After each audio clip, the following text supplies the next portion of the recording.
Greetings and good evening. Welcome to the Roundtable. Ladies and gentlemen, the weekend is upon us. Today is Friday, November the 17th, 2023.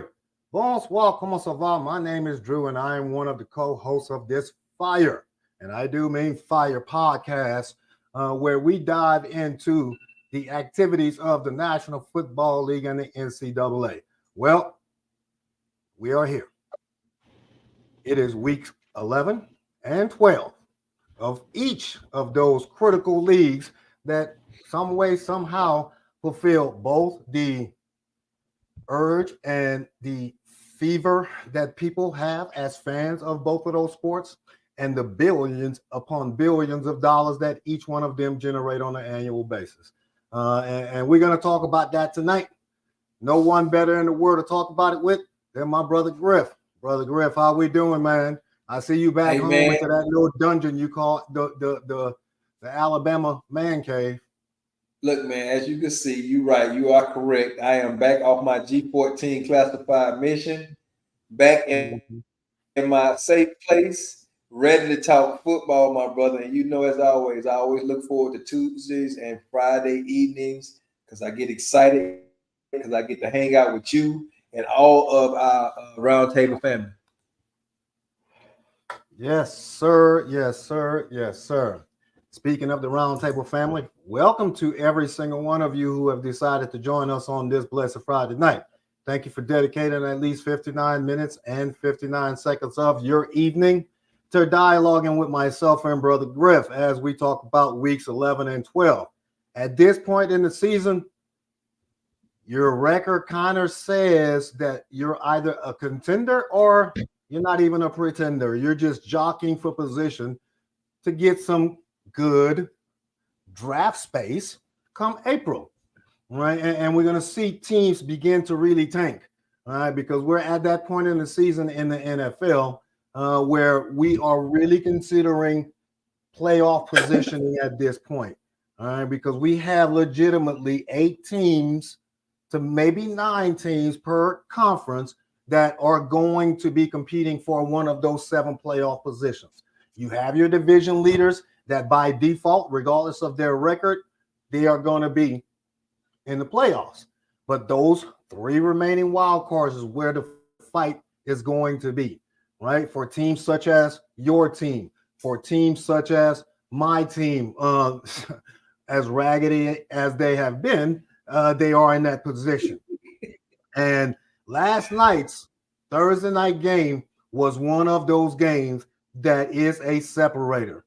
You had 2 of the best teams in the National Football League who just so happen to be neighbors in the same division playing on Thursday night football, with 2 of the best quarterbacks in the National Football League who, by the way, both get paid over $260 million over the next 5 years to lead their teams to possibly getting a Super Bowl. Well, a lot of things happened last night in that game. It was a clash of the Titans. It was somewhat of some controversial play, some controversial tackling, and some very key injuries to some very key players. What do you think for both teams? They're way ahead. Both of them losing someone who is critical to their team's success. Mm-hmm. They're way ahead for a possible division title and playoff berth. Well, first of all, man, I both injuries, both of those key players you're talking about Andrews and you're talking about Joe Burrows, man. I mean, you hate to see guys' seasons end like that, especially when they're having such a good season, especially when Joe Burrows was on the rise again after starting off sluggish. I would say for the Ravens still is in a good position, even without Mark Andrews. there. Although we don't know the status of OBJ either, because OBJ got hurt last night as well, when he was probably having the best game he'd had all season. But as far as Joe Burrows, man, that basically ends the season for the Bengals, man, because the guy that they got in there now, I mean, again, I don't think he had no clue that he was going to be playing the rest of the season for the Bengals, and I think that was a killer loss for the Bengals, and one of those ones that really, ended their season, if you ask me. Yeah. You can immediately have the comparison of the Jets' hopes and dreams resting on the shoulders of Aaron Rodgers and having that come crashing down 4 plays into the season. The same thing for the Cincinnati Bengals, even though that they are stacked on offense. And I do mean stacked on offense with Joe Mixon at the running back, T. Higgins, Tyler Boyd, my man Jamar Chase on the ends, where all you in reality need is a bunch of dinks and dunks. Yep. And a solid run game and the offensive line continuing to push to give Cincinnati a chance to be there in the end to compete for a wild card. They're no longer Super Bowl hopefuls. They're no longer Super Bowl favorites. A season-ending injury such as a torn ligament in your throwing hand is definitely something that you can't hide. And It seems that Cincinnati tried to hide it a little bit or tried to manage the pain that Burrow was going through. And you don't know when this injury occurred, how it occurred. But he showed up. He showed up at the game. They say he came off the plane with a brace on his hand. So it didn't actually – it got triggered last night, but this probably happened in the last game. Right.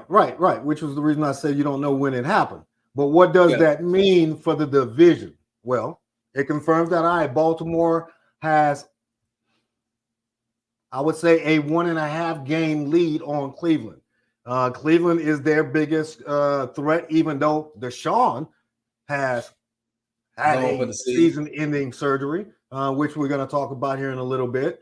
But, man, it seems like the stars are aligning for the Pittsburgh Steelers. Mike Tomlin, and you still scratch your head. Again, we're going to talk about a little later as to how and why are the Pittsburgh Steelers continuing to win since they can't string together an offensive drive, it seems like. But defense. Pittsburgh just might be competing for a legitimate playoff spot before it's all said and done, man. So what I hear you saying is that Cincinnati's done. No playoffs. I just don't see it, man. I mean, Mixon probably had his best game of the season. I know you said the dinking and the dunking, but I mean, it's psychologically and mentally, people don't realize what one person can do to a team. And as much as you can bring this other guy in and everybody say, hey, we got to rally around this guy or whatever, but Joe Burrows has been the face of the Bengals since he arrived. And I just think that's an element that's really going. I know you raising your finger. You want to talk about Jamar Chase, probably your boy, but he's been an element, man. Go ahead. So I understand what your point is. The effect of losing a big time player, the heart and soul of the team. I brought up Aaron Rodgers at the very beginning of the conversation on this topic. Yes, that has an effect because you have a Super Bowl caliber defense both in the Jets and in Cincinnati. And I could understand the argument that the effects of losing this one key player, the quarterback, the heart and soul of the team, could tank the season. But he is one piece, a critical piece, but one piece of a stack of pieces that really move this train.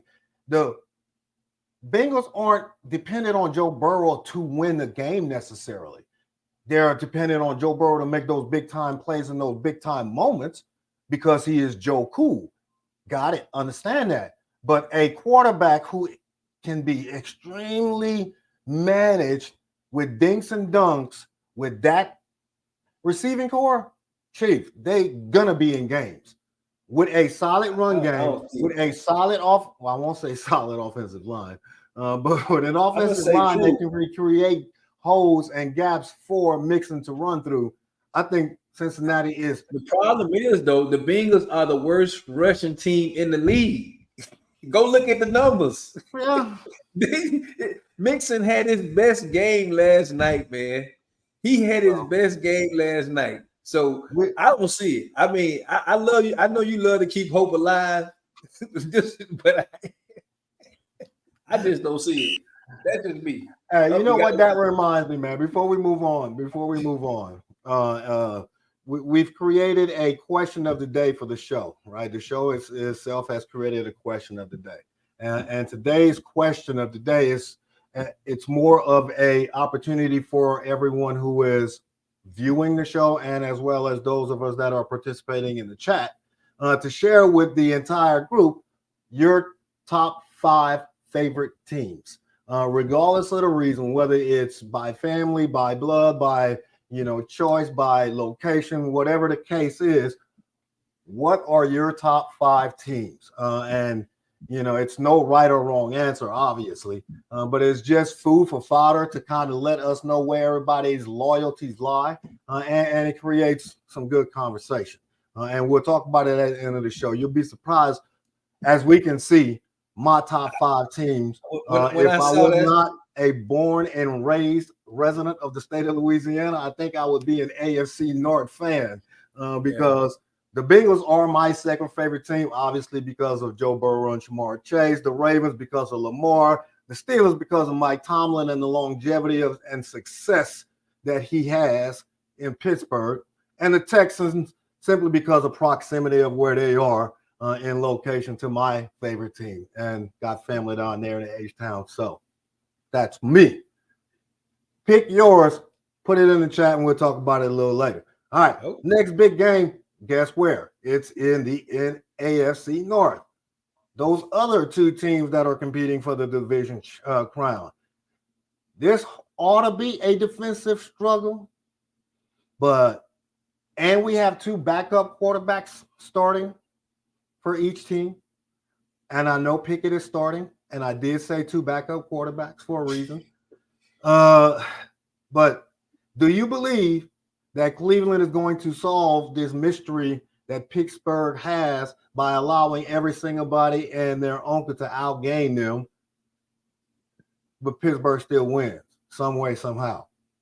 Or PJ Walker falls flat? Which is it? I don't think the Browns really need PJ Walker to win this game, to be honest. What's because you got to think, man, Deshaun Watson, as much as we thought, because they spent all this money on him, he really has not been added value to the team, and they've been playing with backups all season. The key to the Browns is going to be their running game and the defense, because like you said, this is going to be a defensive struggle in this game right now. Two good defenses. I have to get an edge to the Browns, and I'm gonna tell you, if you really go look at the numbers, Ford, as much as we thought the Browns was going to be hurting when Chubbs got hurt, Ford has been holding his own this season, as well with Kareem Hunt coming in when he needs, and then what's the title in Njoku? Hell, he done had some few good games after he done got burned up this year. So I don't think it's gonna be because Deshaun Watson, even when he been playing, his numbers ain't been that great. So I think they're gonna probably get about the same type of production out of the backup as they was getting out of Deshaun Watson. So really, just get the ball to Cooper when you can, get it to the tight end when you can, but give it to them running backs and let them do what they do. Myles Garrett and them gonna do what they do on the other side of the ball. Although Watson's gonna do what he do on the other side of the ball for the Steelers. So I'm looking for a good defense. I'm looking for a low-scoring game. That's what I'm looking at. That's what I see. Really? Yeah. Yeah. Well, every now and then you do prove that the Alabama public school system did produce a couple of graduates that was worth any salt. But I don't think that is tonight. You said a lot of things that highlight why Cleveland should win this game and win this game easily. I'm picking them already. I'm not going to wait for my picks. They should win this game easily because PJ Walker has already produced an offense 30 plus points in multiple games. PJ Walker's undefeated this season, is he not? That ain't who started though, Drew. He ain't labeled as the starter. Who's labeled as the starter? They got the other kid. Man, PJ Walker is not the starter. Really? What's the Tompkins or D Somebody look that up in real like, time. And verify that. I promise you, does not make sense to me. PJ Walker is not the starter, man. Hey, I don't have a staff. I'm finna Google it right now, though. But I can tell you right now, PJ Walker is not the starter. Either way, while you are doing Thompson, the kid named Thompson. Okay. Well, obviously, Stefanski has believed that he can facilitate the offense in a way to where it will not have a hiccup because Deshaun has gone down. And you're right, Deshaun has not been productive this year. I'm not going to comment on last year because last year was last year. He only played a few games after missing 18 plus months. So this year, he has not proven that he is worth that $230 million contract. And those two first rounders, a second rounder, and a third rounder that Houston is basking in. And this may possibly go down as the worst trade and sign in the history of the National Football League. But I still believe Deshaun shall be good come 2024. Man, Dorian Thompson, yeah. Troy put it in. That's who started this weekend for Cleveland. He been named as the starter. Dorian Thompson. Okay, but no, the Cleveland offense is good enough, regardless of who is taking the snaps. Is the point that they should win this game easily? I understand that you mentioned that T.J. Watt is going to apply the pressure on the quarterback, regardless of who the quarterback is, which is why I believe Cleveland is going to rest heavily on that run game. And the best way to minimize an attack defense is to run right down their throats. And Cleveland is able to do that and has shown they can do that against Pittsburgh. So I look for Cleveland to not only win this game at home in the dog pound, but win this game comfortably because they are a better team just at this point in the season. So enough about this game. Moving on. And I cannot believe at 8:18 in the show, ladies and gentlemen, we are legitimately talking about the Las Vegas Raiders having a game of significance. The Raiders are traveling down to the 305 to take on the Backstreet Boys, better known as the Jets on the outside, that produce nothing but game breakers for the Dolphins and the quarterback, Mr. Tua. Do you believe that Troy's Raiders actually have a legitimate shot with a rookie interim head coach who is undefeated himself traveling down to the 305 and handing the Dolphins, who is coming off of a loss themselves, if I'm not mistaken, another L, and kind of really throw the AFC East into chaos? Because at that point, it will prove that the AFC East, nobody wants it. And the Jets still have a shot because the Bills are trash. If the Raiders go down to the 305 and beat the Dolphins are trash. The Jets might sneak in with Zach Wilson into the playoffs after all. What? Man, you sounded like Bubba Dub now, boy. Hey, we got to get Bubba Dub. Hey, Bubba Dub was on Undisputed. We definitely should be able to get him on here, man. I'm gonna have to reach out to Bubba Dub. Come on the round table and start calling people trash. Look, man. Bro, what do we say? Any given Sunday, any team can beat another team. That's all I'm gonna say. I'm gonna say this Sunday we'll definitely see just how real the Raiders are with their new head coach and the replacement of Jimmy G with O'Connell, man. I mean, I don't see it. I don't want to give my predictions, but like we just said, hey, Arizona beat the Cowboys, the Jets beat the Bills, the Chiefs lost to the Lions. All the teams that we thought. That was all the team, but that was early in the season, and everybody still thought the Chiefs was going to win that game. And not only did the Lions, yes, the Chiefs was predicted. Well, we know you. Hey, we already predicted that you Nostradamus. But look, Troy. Hey, I ain't gonna say nothing else because Troy don't even believe they're gonna win. Want us to pick his Raiders, man. Troy want us to pick his Raiders. Hey, so I ain't gonna stick a fork no more in Troy than he already stuck in himself. Troy then already said that his team is getting blowed out. So I don't even need to say nothing else, man. You see that score he said? I mean, we absolutely we love Troy's commentary because Troy one is a dedicated viewer and supporter of the show, and we thank you significantly for that support, brother. But you know, Troy kind of proved in the second show that he didn't really know much about football. You know, he's just a dedicated fan. So you got to take his feedback with a grain of salt, you know, because as they say, a broken clock is right twice a day. And Troy, you know, we done already passed 6 o'clock twice. So I think he's pretty good though. He just blinded by his team, but Troy is pretty good. And Miles, we won't talk about your Chiefs, man. I apologize. We won't talk about your Chiefs, but Troy is pretty good, man. But this is what I will say again. Any given Sunday, and you know, just like I know, leadership make a difference, bro. I don't care what nobody say, regardless of how they've been playing. You know, we didn't have some awful leaders in the military, and then you bring somebody else in, and it just seemed like the organization runs a little bit smoother than what it did before. So them guys down there is playing for that coach, and that coach definitely looked like they believe in him. So I'm looking forward to seeing the game, seeing the outcome.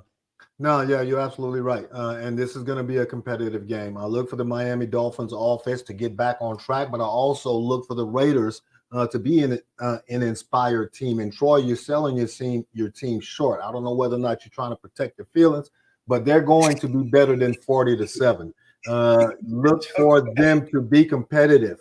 Look for them to play loose. Look for them to take chances both on offense and on defense. And to be in this game in the fourth quarter, competing for a win, because at 5-5, they are legitimately playing for a wild card themselves. You know, and what better way to sell and confirm that I am the man for the job to take this team to the playoffs at an interim head coach, right? What would that say? That'd be nice. You have a black president of the organization. You have a black GM of the organization. You have a black head coach of the organization. That will let the fodder continue to be fed about certain things, right? But it would drive home the point that he is the man for the job. And I wish him all the best of luck. Well, the chat, hey, we can wish him the best, man. But the chat, nobody in the chat agree with you. Matter of fact, Troy said they'll only win if it was Techno Bowl, which you know when Techno Bowl was out, if you had Bo Jackson, you was gonna win because Bo Jackson couldn't nobody tackle him. John said he respectfully disagree. I feel you, man. I feel you. Y'all are making me wanting to pick the Raiders just cause, and I'll be the only one that's correct. I'm telling you. Man. Let's move we on. Gonna see. All right, so moving on, man. Moving on to the next big game on the left coast. This will solidify whether or not the San Francisco 49ers are back to being the San Francisco 49ers, or they are still trying to figure things out.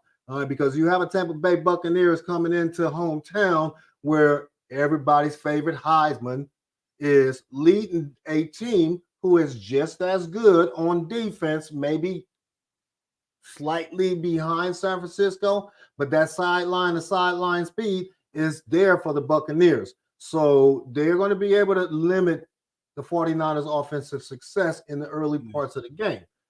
How dominant does the 49er defense have to be to shut down the Tampa Bay offense and Mike Evans and the somewhat effective run game that they can have? So what do you think happens in the early part of this game? I think the key to this game right here is how well the Buccaneers can stop the run and force Purdy's hand to have to, throw that ball, which they have the people to do it with Vita Vea, big time run stopper. They got some of the, they ranked in the top as far as when the defenses So that's what's going to be the key. Because if you got to force him, as we done seen earlier, that with their losses is when you can put pressure on Purdy. If you can put pressure on Purdy and throw off his rhythm, because that offense, the way the 49ers run, they have a rhythm in their offense. Now they do have Debo back. They got Kittle, played pretty good in this last game. They got him involved. You know, Shanahan is one of those guys that tries to play to the strength of his players. But I think if the Buccaneers going to have a chance, one, they definitely going to have to stop Christian from McCaffrey from being a factor. And they going to have a run game, because their run game is I call it sometime, to be honest, because they don't have an identity when it comes to running either. The Buccaneers don't. But their defense is what's been keeping them in games. Yeah. This is the time. We talked about the statement that the 49ers made on Tuesday night in recapping last weekend's game against the Jaguars. Well, I think coming out of their bye, Mike Shanahan has shifted the entire organization into another gear. We are in playoff mode right now. It is time for us to start making our statement, making our stand, planting our flag to ensure that the NFC Championship comes through San Francisco. And I look for San Francisco not only to make this game not competitive, but barring injury to key players, look for them to go back to the early San Francisco 49ers that you saw in the beginning of the season, where their defense was dominant, where their defense was suffocating. You have to remember they have a new addition on the opposite side on the defense now, who is just as fast as some of the running backs in the National Football League and twice as big in Chase Young. So I'm telling you, whew. And they playing at home. So I got it. The Buccaneers can keep the game close because of their defense, but I don't know if the Buccaneers offense, like you say, which is sometimey, both in the run game and in the pass game, and the defense is suspect to give up big plays because their back four is not as solid as the front seven is. So even if they are effective against CMC and closing or shutting him down or limiting his success, Debo is forever the wild card to me. When Debo is healthy and hungry and is dependent upon to be the difference maker, he always delivers. He never fails. He literally runs the streets and can go and just snatch people's chain. Yep, and make them cry when they get back in the car, for real. I'm telling you, because if Debo is on it early in the first quarter, Tampa Bay better watch out. That's all I'm going to say. Okay. Next slide. Yes, sir. All right, the next big NFC West game has Geno Smith traveling down to La La Land to take on the Los Angeles Rams that is literally playing for their season. Do we believe that the Rams actually have enough fight left in them to take the Seattle Seahawks down a peg? Because the Seahawks are still competing for the division. And on paper, this would be a game that the Seahawks should win. Yeah. Bro, I'm going to be honest, man. These ain't the Rams that went to the Super Bowl a couple of years ago, to me. I think Sean McVay might have his welcome might have been worn there. I see the changing of the tide. I personally think the Seahawks on paper and during that game should win that game, honestly. I mean, Cooper Kupp can't stop the guy. I don't care what you're doing. But the Rams, it's the defense. The Rams defense, man, has not been that defense that we've been grown accustomed to, even with Aaron Donald still over there on that line. And Khalil Mack plays with the Chargers, but with Aaron Donald still on that line, they just don't look like the Rams are old, bro.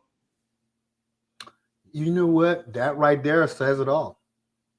You look at the Rams defense and how they look in 2023 as compared to the 2023 Seattle offense, where it is not just ground and pound. Let's turn it around and give it to the running back And guess what? That running back this year is chomping up yours, and he is definitely earning his paycheck. But he's not the number one threat on the team because you have two receivers on the outside, Lockett and DK Metcalf, that can both break it at any time from anywhere on the field. And Geno Smith is getting better as he ages. And the talent obviously was always there, going way back to West Virginia, and was just bottled up, sitting on the bench like Steamin' Willie Beeman. But once he got his chance, told you, he ain't writing back once y'all told him to write it off and go ahead and submit his retirement paperwork. Seattle is for real, just as Detroit is for real. So I take offense to the early dismissive statement that you said about them when you tarnished their victory against the Chiefs early in the season. We have to remember, at the end of last year, the Detroit Lions were the hottest team in the NFL, even though they didn't make it to the playoffs. Okay. They sent Aaron Rodgers packing from Lambeau Field with an L in his home stadium in his last game as a Green Bay Packer. Man, that's a lot. You can wear that crown, all right, because Aaron Rodgers is nothing to sneeze at. So I believe that this is another game that the Seahawks prove how good they are to compete for one of the top positions, not only in their division to win their division, but in the NFC as it pertains to playoff seeding. Okay, I agree. They got it. I mean, again, I don't see it being an issue. I mean, the Rams, as much as the offense, I just think Seattle's they're gonna control of the game, and they're gonna have the ball the most. The Rams been susceptible to turnovers this season, plus the defense is just not the defense of old. That's all I can say. Troy is calling in to question your straight facedness, talking about how good. I don't be paying Troy no attention. He was talking about that with the Bucks, man. I ain't paying Troy no attention. Right, and Harold actually believes that the Rams have a legitimate shot. Harold, I have to definitely disagree with you on that one. Even being at home, this should be a game where the Seahawks make a statement as they head into the second half of the season. All right, on to the next big game, man. And I selected this game for a particular reason. Rematch. It is the rematch of opening night of Monday Night Football between the Jets and the Bills, where the Jets miraculously won a game after having their hearts completely snatched out of their chest, stumped on the ground, and then eaten. No, that's too graphic. But their collective playoff hopes crashed literally 2 minutes into the first game of the year when Aaron Rodgers tore his Achilles tendon. Now, the Jets sit as of what? They 5-5, right? A 500 team. They still legitimately, depending on how good the Raiders are, and if the Raiders can go down into the 305 and hand the Miami Dolphins an L, they could still be competing for the division championship. And it seems like the wheels are completely falling off the Buffalo Bills. Do you give the Jets a legitimate shot? And I know everybody is going to be on the Bills because they're playing in Buffalo. Everything is chaos in Buffalo. We're going to assume that Stephon Diggs is going to get thrown the ball about 53 million times. And everything is going to go between Stephon and Josh.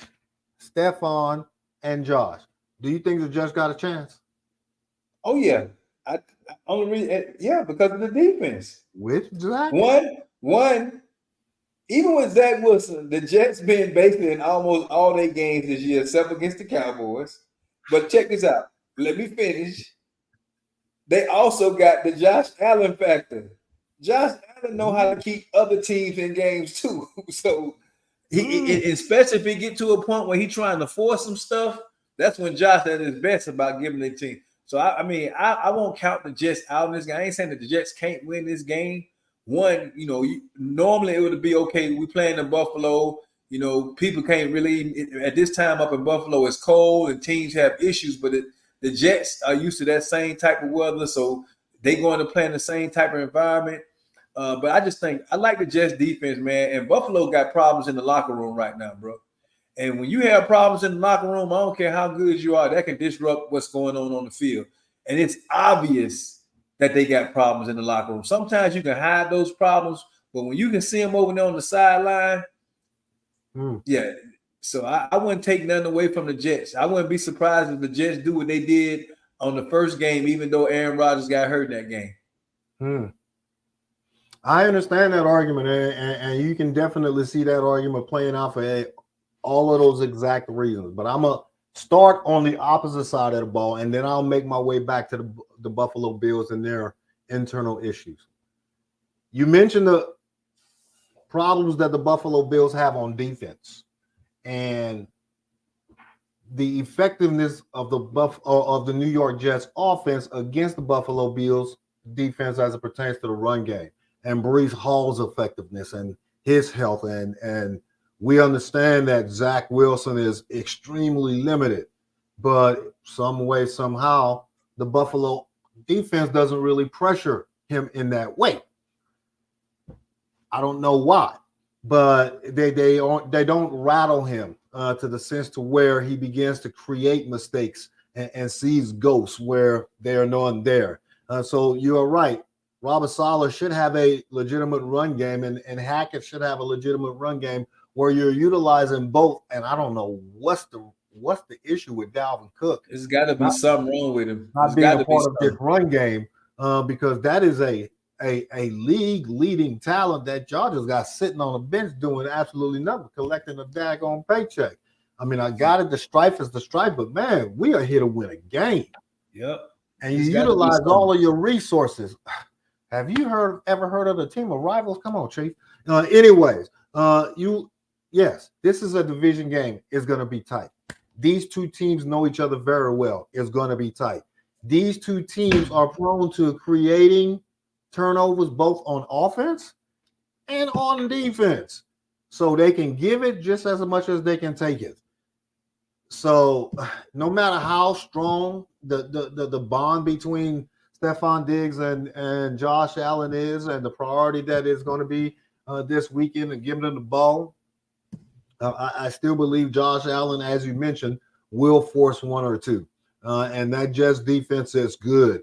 And he sure bet not go at Sauce Gardner because he will get eaten up no matter who that receiver is, whether it's Gabe Davis, whether it's Stephon Diggs, it doesn't matter.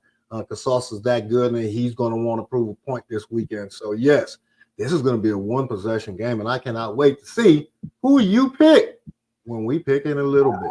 I want to see who they're going to blame after this week on the Buffalo Bills side, because Ken Dorsey is gone. So who fault is going to be why the offense is playing the way they play now? Well, I mean, Ken Dorsey wasn't the guy anyway. But he wasn't the guy anyway. We saw that early last year. And Josh Allen, who we all know who is the turnover king, right? And he wears that crown proudly going back 4 or 5 years now. We got on Dak the one year where he and Dak were tied. Wasn't that last year? They were tied, but Dak got all of the focus. But Josh Allen had just as many interceptions, 15 to be exact, as Dak had last year. So Ken Dorsey wasn't the guy after Debo left, and who and what they do now. Oh, Mike Brady. I think his name is Brady. His last name is Brady. It's Brady. Yeah, the former offensive coordinator for the best, and I do mean best ever, college football team, single season college football team in the history of the game of college football, the LSU Tigers, 2019. Like you said, he's the interim. I say all of that to say that he's the interim offensive coordinator, and I don't see how he's going to positively affect the Buffalo offense to where they're going to be. Man, like you said, the clock is right twice a day. So LSU, yeah, that was a fluke. Oh, that wasn't no fluke, partner. Hey, we don't want to go down that road. We don't want to go down that road. You played against a wounded Tua, and he still almost beat y'all. Let's go, man. Next slide. Man. Oh my gosh. The hurt is real. All right, man. The reason for this conversation, it is now that Speedy Gonzalez is back. Do we actually believe that what we have in the desert can be salvaged? Or are we tanking to get a quarterback next year and try to cut ties on this $183 million contract that we got with Kyler Murray? Or we're going to actually see what we can do against a real playoff competitor in the Houston Texans. And the Houston Texans still got some proving to do because they are still the new kids on the block. You still have a rookie quarterback who is on the uprise and creeping into the MVP conversation, but still got to win big games. And oddly enough, playing against a team that has only won 2 games this year, this is a big game for the Houston Texans and C.J. Stroud and DeMarco Murray, wouldn't you say? Or DeMeco Ryan, wouldn't you say? Yeah, man. I'm gonna be at the game, man. I got me some tickets to the game, and I'll be right there. And I think we can take the word rookie out of CJ Stroud, man. At some point, it's one thing if it was like 1 or 2 games, but the boy been consistent this whole season. He ain't playing like no rookie, and I ain't gonna call him no rookie no more. I'm gonna be honest. I don't see Arizona winning this game here in Texas, in Houston. I think CJ Stroud and DeMeco Ryans, again, like I said, it's all about having that change of leadership and people buying in. That he got that team on fire down there. I truly don't see Kyler Murray being back in Arizona. If Arizona's smart, if they really want to rebuild their team, they can open up some cap space by dishing out, because some team will go out there and get get Kyler Murray. Murray.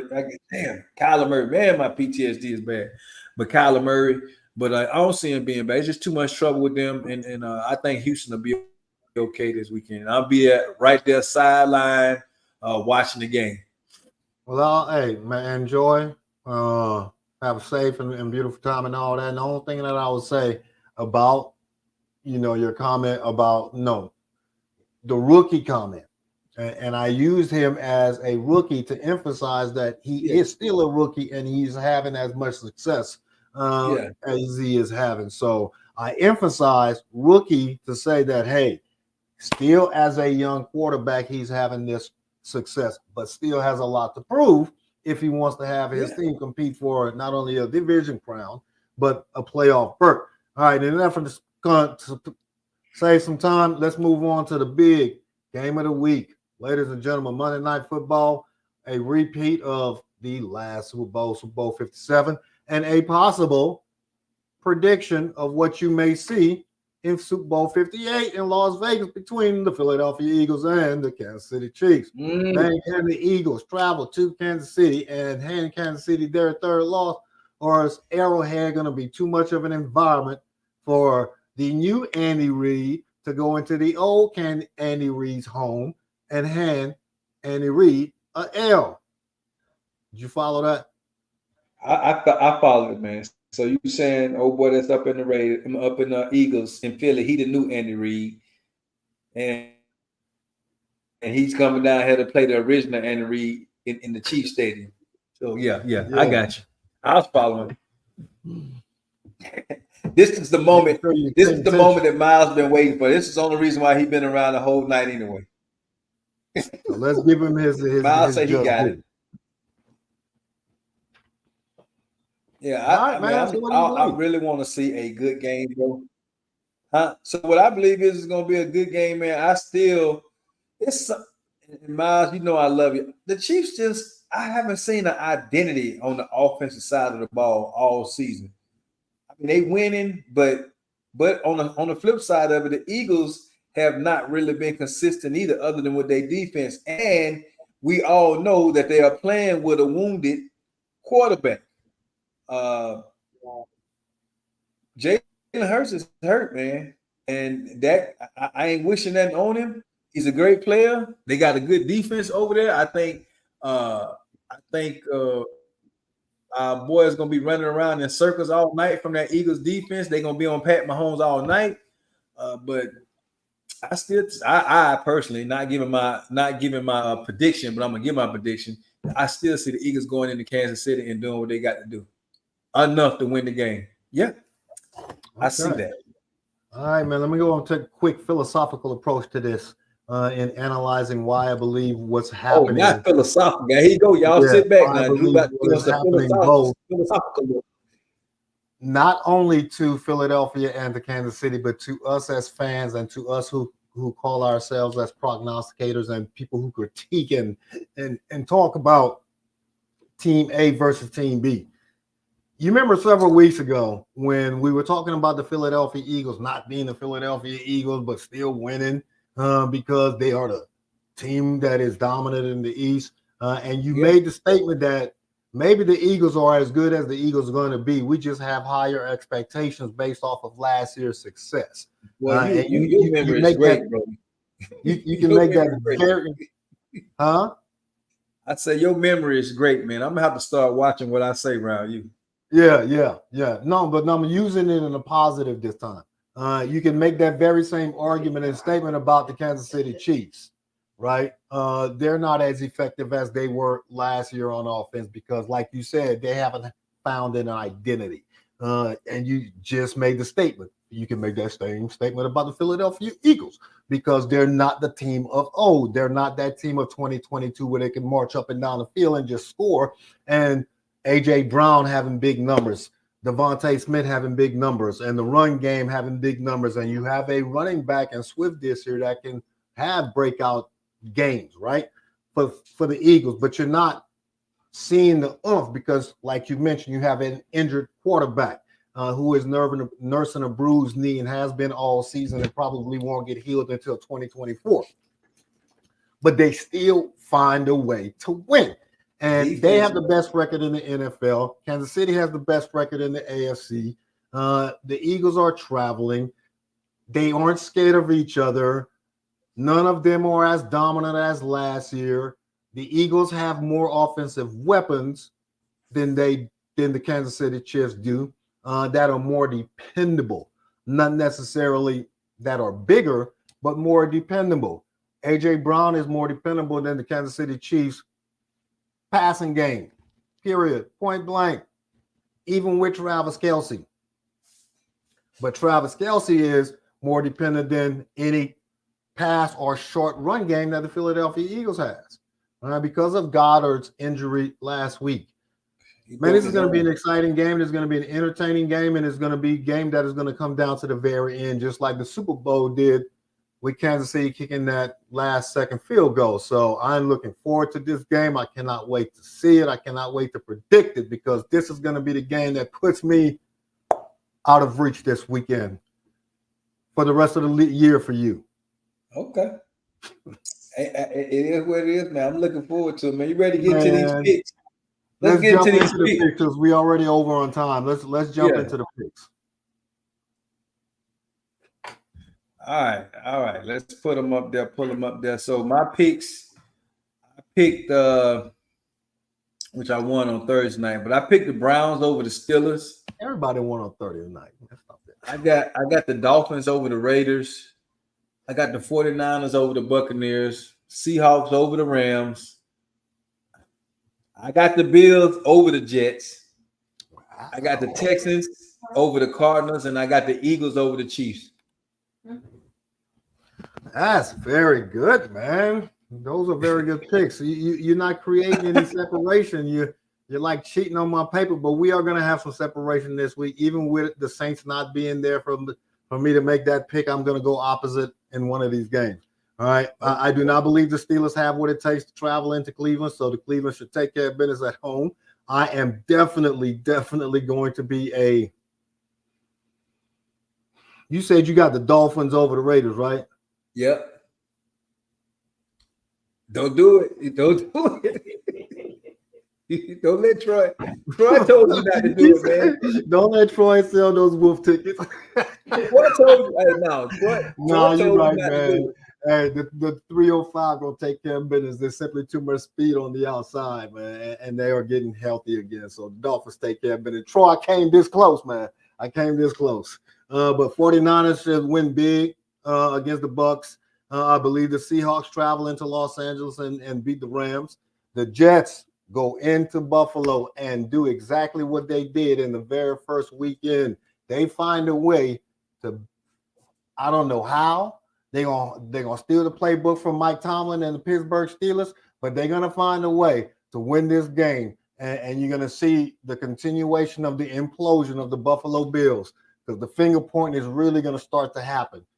Because the Jets are gonna make two big plays on defense to keep them in the game and for them to win. All right. Texans gonna take care of business against the Cardinals. And you said the Eagles travel? I said the Eagles travel and beat the Chiefs. Wow, I thought you would never go against another go for another NFC East team. Hey, wait till we get to these our favorite teams. Wow. Okay. All right. Well, let me hurry up and make my pick, man. I've learned my lesson. I've said it every opportunity. Patrick Mahomes is the best quarterback in the National Football League, but yet every time I pick against him, I lose. I'm not going to do that this weekend. I don't know how. Just like the Jets, the Kansas City Chiefs are going to find a way. Kelsey's going to have a big catch at some point in the game. You're going to flash to Tay-Tay and them up in the stands with the Kelsey family and the Tay-Tay family. And late field goal, Kansas City's going to find a way to win at Arrowhead. So those are my picks. Great picks, man. Great picks. I'm proud of you. Yes, sir. All right, let's move on, man. We've only got about 10 minutes left. Yeah. All right, let's hit these two big college football games.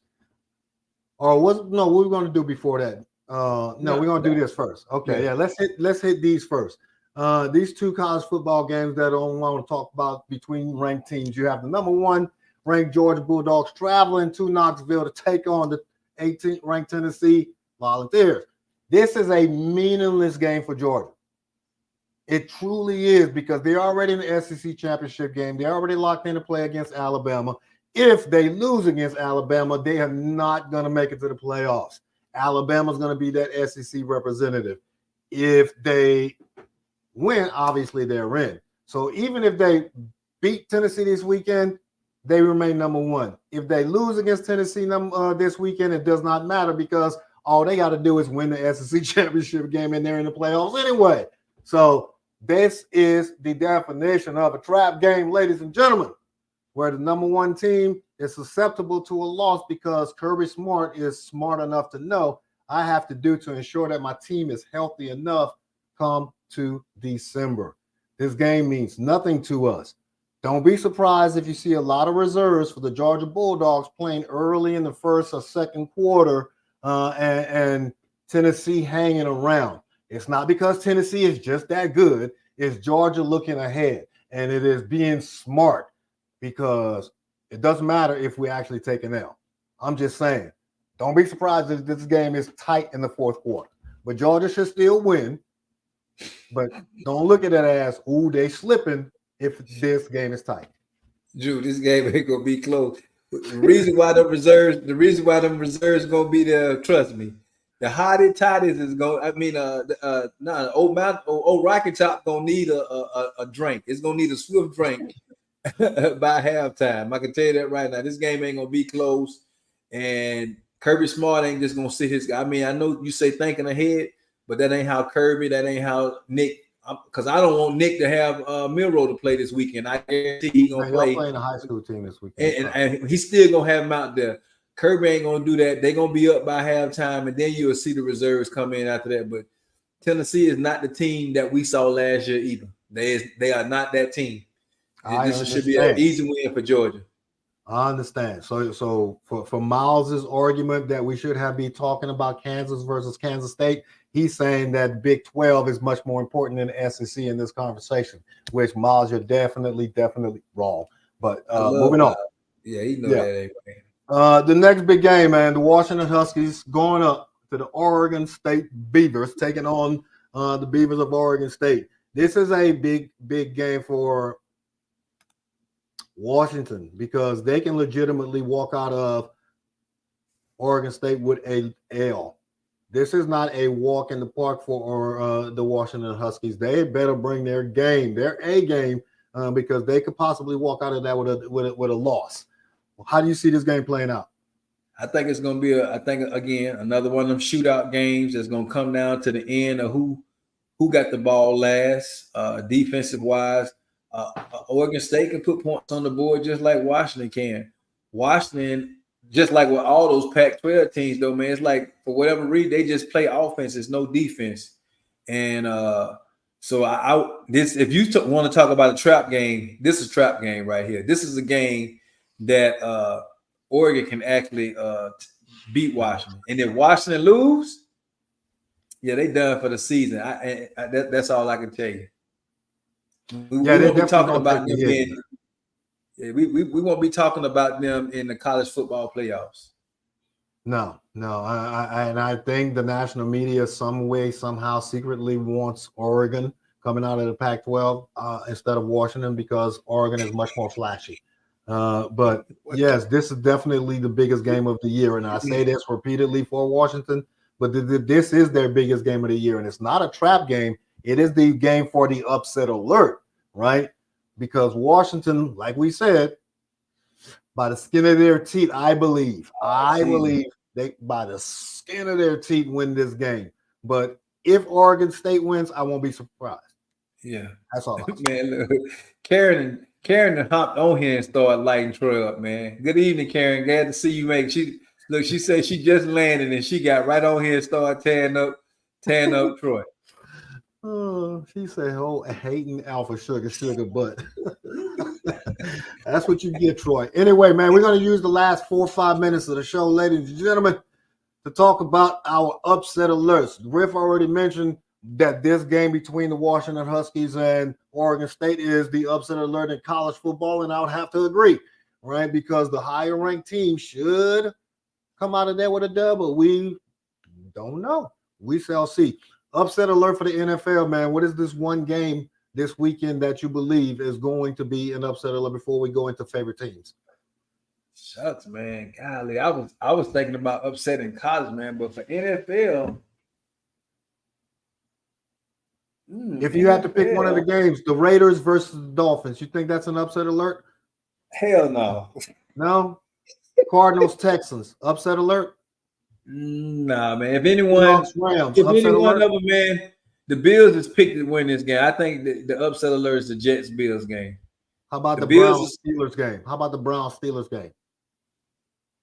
I don't see the Steelers winning that game. Okay. All right. So we both agree that the upset alert of the weekend in the NFL is the Jets versus the Bills. Troy said Carolina over the Cowboys. Oh, I tell you what, Troy, if the Carolina Panthers do come out of there with a dub, we're going to have a good conversation come Tuesday night, bro. Ooh, I'm going to be done. I'll be done for the season, man. I'll be done for the season. My defense won't be able to say nothing else ever again. Bro, we're going to have ourselves a good one. But no, let's jump on to the favorite teams, man. The favorite teams. How about you share with us your favorite 5 teams, and then we see who shared in the chat their favorite 5 teams, so that we can have conversation for the future. Question: these your favorite 5 teams of all time, or it's just this year? These are my favorite 5 teams of 2023. Okay, so my favorite. I'm an NFC guy, so you already know who. Always the Cowboys. Secondly, believe it or not, man, it's been the Eagles, man. I mean, as much as I ain't playing against them, I'm an Eagles guy. I like the 49ers when I'm not playing against them. I'm a favorite fan of Miami, and being here in Texas, man, I done grown to love old CJ Stroud and them Texans, man. So there go my 5 right there. That's an understandable list, man. I can rock with that. You know, I understand the loyalty to the old Cowboys and the love that the 49ers get because they are likable by people across the country. Their fan base does travel. I see Troy got the Raiders, Panthers at home. Being from South Cackalack, I understand that. H-Town, you hate the Cowboys because you live in Dallas. He live in San Antonio, man. Okay. All right, San Antonio. I got you. You live in San Antonio. Okay. Buffalo Bills. Respect for Trayvon Diggs and Allen. I understand that they had a connection in 2021, 2022, but that connection has fizzled. All right. I can rock with the Cowboys or Harold's picks, the Titans, the Ravens, the Cowboys, the Atlanta Falcons, and New Orleans Saints. I can rock that. I understand. All right. Those are good picks. Anybody else? All solidified, all golf, very good picks. And it shows the loyalty that you have to your specific team, because not all of those teams are rocking the ring, right? Other than the Cowboys, who are repeated winners. The Bucks, the Dolphins, 49ers, right? Who is a lot of people's favorites. I don't know how the Dolphins or the Falcons keep creeping in there. Right, and Barry Sanders, I got it. When the Barry Sanders was with the Detroit Lions, I understand. And like I said, Kim, I don't know how the Falcons keep creeping into this list, but it is what it is. Man, them old dirty birds. I know, right? Oh man, I'm never gonna forgive the Falcons, man. Going way back to Bart Frankowski. Barkowski, was it Barkowski? Way back in the early 80s. And Billy White Shoes. Billy White Shoes. Yes, sir. Andrews, I guarantee you ask some of them Falcon fans, they couldn't tell you those people's names. You was asked to that. Yeah, William Andrews, man, the best running back in the history of the Atlanta Falcons. That's who actually put y'all on the map. That's how far back I can go in my hate with, well, I won't say hate, but my dislike for the team and the organization in general. But that's neither here nor there. Ladies and gentlemen, we have come to the top of the hour, and we've shared our thoughts and our predictions for this weekend's activities, both in the NCAA and in the NFL. We thank you for your time, obviously. You have any parting shots for the family, Mike? As always, man, I just want to thank everybody for tuning in. Again, we continue to love and appreciate your support. Continue to like and share our podcast so we continue to grow and bring other people in. Please keep on continuing to get a commentary. It is much appreciated. It actually helps the show flow even more. So thank you all again. I'm glad to be back home. And I guess I'll give y'all Thanksgiving shout outs next week at the Tuesday show. Yes, sir. Same here on the wishes for a hearty opportunity to spend some time with some loved ones on this upcoming recognized holiday. For everyone in the show, I obviously echo everything that Griff has shared. For all of you in the chat, as you share your thoughts and comments, obviously it feeds the conversation that we are having. So I definitely jump on board with what Griff said. Thank you for sharing your commentary and your expertise and your beliefs of what's going to happen. It obviously fuels the dialogue. So hopefully this weekend your team does very well. Thank you all for joining us on this Friday evening. We shall see you hopefully come Tuesday night, same bat channel, same bat time, 8 o'clock Eastern Standard Time. Take care of yourself. Please take care of those that you love and do something nice for someone, because it is a crazy world out there. Y'all be breezy.